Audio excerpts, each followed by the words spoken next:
श्री कृष्ण का जन्मोत्सव यानी जन्माष्टमी का त्योहार आने वाला है। मथुरा, वृंदावन समेत उत्तर भारत में कई जगह पर यह त्योहार बड़ी ही धूमधाम से मनाया जाता है। श्री कृष्ण का जन्म भाद्रपद मास में कृष्ण पक्ष की अष्टमी तिथि को रोहिणी नक्षत्र में रात 12 बजे हुआ था।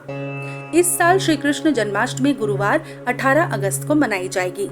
पौराणिक मान्यताओं के अनुसार भगवान कृष्ण की 16,108 पत्नियों और उनके 1.5 लाख से ज्यादा पुत्र थे।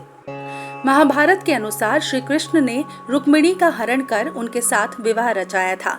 विदर्भ के राजा भीष्मक की पुत्री रुक्मिणी भगवान कृष्ण से प्रेम करती थी और उनके साथ विवाह करना चाहती थी, लेकिन बहुत कम लोगों को ये जानकारी है कि रुक्मिणी के अलावा श्री कृष्ण की 16,107 पत्नियां थीं। पुराणों में उल्लेख है कि एक बार भूमासुर नाम के दैत्य ने अमर होने के लिए 16,000 कन्याओं की बलि देने का निश्चय किया था, लेकिन श्री कृष्ण ने भूमासुर को यह पाप नहीं करने दिया। उन्होंने सभी कन्याओं को कारावास से मुक्त कराया और उन्हें वापस घर भेज दिया।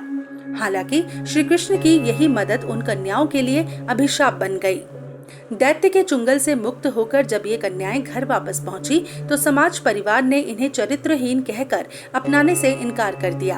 तब भगवान श्री कृष्ण ने 16,000 रूपों में प्रकट होकर एक साथ उनसे विवाह रचाया था। हालांकि कुछ कहानियां ऐसी भी हैं जिनमें ये कहा गया है कि समाज से बहिष्कृत होने के डर से इन कन्याओं ने कृष्ण को अपना पति मान लिया था, लेकिन कृष्ण ने कभी उन्हें पत्नी के रूप में स्वीकार नहीं किया।